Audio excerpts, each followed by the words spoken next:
Bonjour chers auditeurs, bienvenue sur Méditons ensemble, l'émission en ligne du lundi au vendredi avec le pasteur Rodrigue Decage.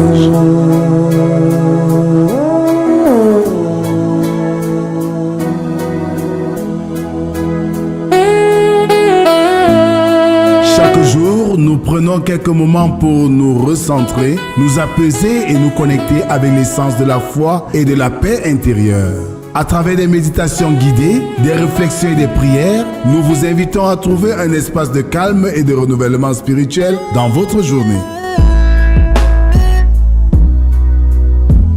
Rejoignez-nous du lundi au vendredi pour ce moment d'expérience de méditation quotidienne. Que la paix et la présence de Dieu soient avec vous.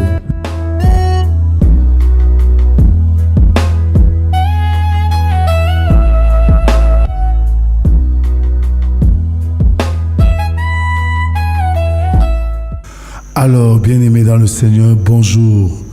Nous sommes aujourd'hui le mercredi 24 septembre 2025. Bonjour Brel. Bonjour papa. Alors Brel, je voudrais savoir, est-ce que les choix de Dieu dépendent de nous ou alors de nos critères? Jean-Frédéric Auteval disait: Dieu est souverain et son choix ne dépend pas des critères humains. Alors, je nous invite ce matin à ouvrir nos cantiques Alléluia du culte d'enfants, numéro 98, Jésus-Christ libère et unit. Aimons-nous, peuple de Dieu, génération libérée. Jésus-Christ, le Fils de Dieu, vaut le prix du racheté. Aimons-nous, peuple de Dieu, génération libérée. Jésus-Christ, le Fils de Dieu, vaut le prix du racheté.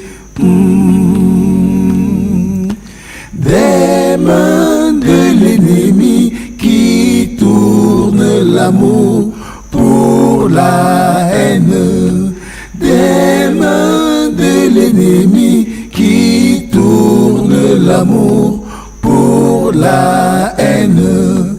Aimons-nous, peuple de Dieu, aimons-nous, peuple de Dieu. Jésus-Christ nous a libérés tous et il nous a bien unis, et il nous a bien unis. Des mains de l'ennemi qui tournent l'amour pour la haine. Des mains de l'ennemi qui tournent l'amour pour la haine. Aimons-nous, peuple de Dieu, aimons-nous, peuple de Dieu.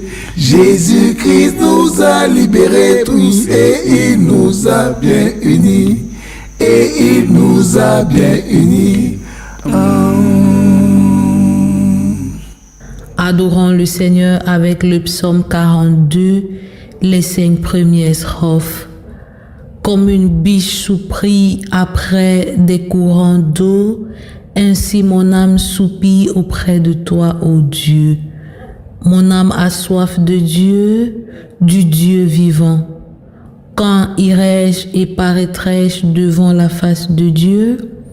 Mes larmes sont ma nourriture jour et nuit, pendant qu'on me dit sans cesse: où est donc ton Dieu? Je me rappelle avec effusion de cœur quand je marchais entouré de la foule et que je m'avançais à sa tête vers la maison de Dieu, au milieu des cris de joie et des actions de grâce d'une multitude en fête. Amen. Prions le Seigneur. Seigneur, que la lecture et la méditation attentive de ta parole nous enseignent l'humilité et l'obéissance à tes commandements. Amen. Ce matin, nous allons méditer dans le livre de Nombre 27, du chapitre 12 au chapitre 23. Là, il est écrit: L'Éternel dit à Moïse: monte sur cette montagne d'Abraham et regarde le pays que je donne aux enfants d'Israël.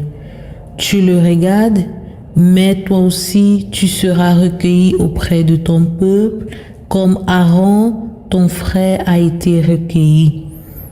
Parce que vous avez été rebelles à mon ordre dans le désert de Tin, lors de la contestation de l'assemblée, et que vous ne m'avez point sanctifié à leurs yeux à l'occasion des eaux. Ce sont les eaux de contestation à Kadès, dans les déserts de Tin. Moïse parla à l'Éternel et dit que l'Éternel, le Dieu des esprits de toute chair, établisse sur l'assemblée un homme qui sorte devant eux et qui entre devant eux, qui les fasse sortir et qui les fasse entrer, afin que l'assemblée de l'Éternel ne soit pas comme les brebis qui n'ont point de berger. L'Éternel dit à Moïse: prends Josué, fils de Nun, homme en qui réside l'Esprit de Dieu, et tu poseras ta main sur lui. Tu le placeras devant le sacrificateur Éléazar et devant toute l'assemblée, et tu lui donneras des ordres sous leurs yeux. Tu le rendras participant de ta dignité, afin que toute l'assemblée des enfants d'Israël l'écoute. Il se présentera devant le sacrificateur Éléazar, qui consultera pour lui le jugement de l'Urim devant l'Éternel. Et Josué, tous les enfants d'Israël avec lui, et toute l'assemblée sortiront sur l'ordre d'Éléazar et entreront sur son ordre. Moïse fit ce que l'Éternel lui avait ordonné. Il prit Josué, il le plaça devant le sacrificateur Éléazar et devant toute l'assemblée. Il posa ses mains sur lui et lui donna des ordres comme l'Éternel l'avait dit par Moïse. Amen. Alors, frères et sœurs, nous venons là d'écouter la portion de texte livrée à notre réflexion ce matin. D'emblée, nous sommes attirés et curieux de voir que malgré tout ce que Dieu a fait pour Moïse, je voudrais dire, malgré tout ce que Moïse a fait en étant au service de Dieu, cela n'empêche pas le Seigneur de le frapper parce qu'il n'a pas été soumis au temps convenable. C'est pour comprendre que les châtiments de Dieu à notre endroit ne se négocient pas.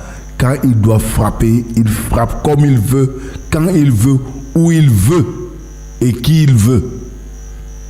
L'Éternel annonce à Moïse que ce dernier doit mourir.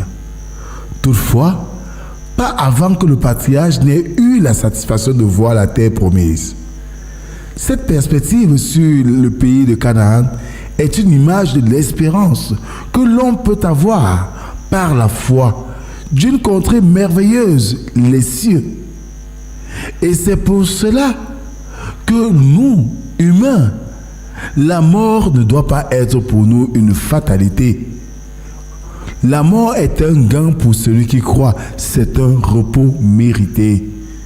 Dans la perspective de l'attente du retour glorieux du Seigneur qui viendra chercher ses élus. Si Moïse doit en effet mourir, cela ne veut pas dire pour autant que la mort doit le retrancher de tout. Cela lui permettra de séjourner en paix auprès de ses pairs. Moïse, après avoir vécu comme l'ont fait les patriarches avant lui, devait maintenant, comme les autres, quitter cette terre. Pourquoi aurions-nous peur de traverser la vallée de l'ombre de la mort, sachant qu'une paix merveilleuse nous attend dans l'au-delà? Et c'est à cela que le texte d'aujourd'hui nous invite à comprendre que comme Moïse, nous avons une mission sur terre. Et quand cette mission s'arrête parce que Dieu l'a voulu, nous devons apprendre à quitter. À quitter sans rechigner, à quitter sans bouder. Nulle part nous avons vu Moïse bouder de la sentence de Dieu. Et autre chose plus intéressante, c'est Moïse qui introduit son successeur, Josué. Il ne le fait pas avec tristesse de cœur, mais avec joie. Il ne le fait pas dans le sens de mal faire ou alors d'un cœur noir. Il le fait avec joie. Mais aujourd'hui, que voyons-nous dans la société? Quand nous travaillons quelque part et que nous sommes appelés à aller ailleurs juste par affectation ou alors par sanction, mais parlons d'affectation seulement, nous allons détruire tous les documents pour que celui qui vienne se débrouille de son propre chef. Quelle relève! Quelle relève! Nous devons apprendre à céder à l'autre en lui léguant tout ce qu'il a besoin pour continuer ce que nous avons commencé. Oui, aujourd'hui quand nous regardons autour de nous, peut-être je vais vous surprendre. Nos parents au temps jadis guérissaient la majorité des maux par les plantes. Ils avaient des formules de plantes qui nous faisaient des opérations merveilleuses. Mais à cause de notre incrédulité quelquefois, et aussi à cause de leur égoïsme, beaucoup sont partis sans transmettre. Aujourd'hui, nous souffrons des pathologies qu'ils auraient pu résoudre ou qu'on aurait pu résoudre s'ils avaient transmis les connaissances. Un monde comme celui-ci, pour qu'il avance, pour qu'il ne tourne pas rond, nous devons apprendre à céder la place. Nous devons apprendre à transmettre. Nous devons apprendre à préparer les autres pour la suite, pour la relève. C'est en cela que le Seigneur nous attend. C'est pour cela qu'il confie la mission à Moïse d'introniser Josué. Que le Seigneur, par ce message, nous interpelle et nous donne la force de faire comme Moïse, apprendre à savoir que notre partition est terminée et à aider ceux qui nous remplacent à mieux accomplir les leurs et à bien faire, si oui, à aller au-delà de ce que nous avons fait. C'est en cela que nous sommes les véritables serviteurs inutiles. Que le Seigneur bénisse en nous la méditation de sa parole et qu'il nous aide à la mettre en pratique. Amen. Notre Dieu, notre Père en Jésus-Christ, nous te disons merci pour cette parole qui retentit en nos cœurs et nous invite de sortir de notre carcan d'égoïsme où dans cette société nous regardons tout ce qui est à nous et nous pensons être les meilleurs que tous. Nous effaçons, nous cachons les secrets ou alors les aptitudes parce que nous voudrions être les seuls à régner. Devant cette attitude qui ne plaît pas à Dieu, donne-nous la force de rejeter ces mauvaises habitudes. Oui, Seigneur, donne-nous aussi de pouvoir affronter la mort. Parce que, comme nous l'avons vu, Seigneur, nous sommes tous dans l'attente du retour de ton Fils et mourir est un repos mérité. Donne-nous donc, en voyant la mort dans cette perspective, de ne plus trop nous agacer quand nous entendons parler de la mort, mais d'être fidèles à toi et de travailler ardument parce que le moment du repos viendra et c'est toi seul qui décide de ce moment de repos. Nous te confions nos vies, nos familles et toutes nos activités, nos projets. Seigneur, viens, vole à notre secours, éclaire-nous, conduis-nous pour que nos succès soient tes succès et que nous puissions davantage glorifier ton Saint-Nom.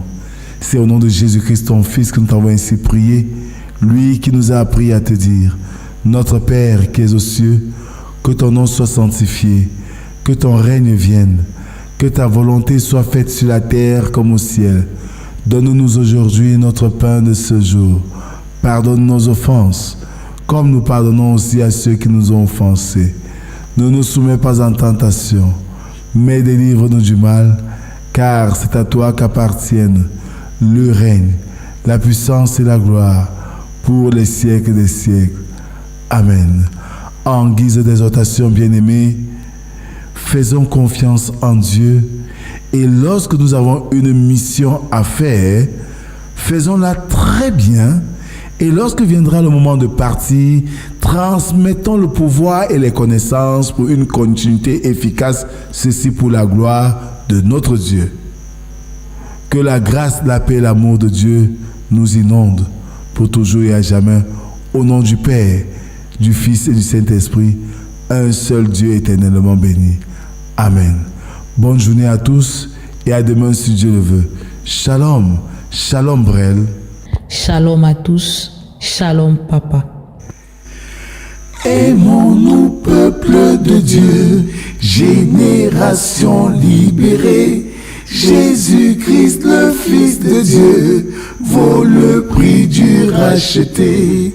Aimons-nous, peuple de Dieu, génération libérée. Jésus-Christ, le Fils de Dieu, vaut le prix du racheté. Des mains de l'ennemi qui tournent l'amour pour la haine. Des mains de l'ennemi qui tournent l'amour pour la haine. Aimons-nous, peuple de Dieu, aimons-nous, peuple de Dieu. Jésus-Christ nous a libérés tous et il nous a bien unis. Et il nous a bien unis. Des mains de l'ennemi qui tournent l'amour pour la haine. Des mains de l'ennemi qui tournent l'amour pour la haine. Aimons-nous, peuple de Dieu, aimons-nous, peuple de Dieu. Jésus-Christ nous a libérés tous et il nous a bien unis. Et il nous a bien unis.